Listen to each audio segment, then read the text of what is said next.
John has been driving for 3 months, 24 days, and 17 hours. Why? John is a curious one. Not only is he curious how long does it take to the center of a Tasty Roll Pop, he's also curious how long does it take for his timing belt to snap.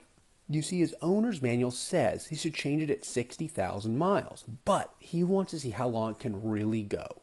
You see, your timing belt has some mystery to it, just like the Tasty Roll Pop. You don't know exactly when the inevitable change is going to occur. A university thought they could use science and know exactly when you get to the center of a Tasty Roll Pop, and even built the machine to test it. They found between 257 and 361 licks to get to the center, which is why you could put a sticker on the outside of a Tasty Roll Pop saying approximately 250 licks to get to the center.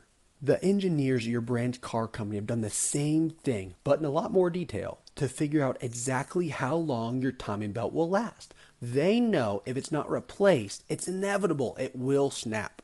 When that happens, your pistons can clash with the cylinder heads, which is a devastating collision and an expensive tow, then repair.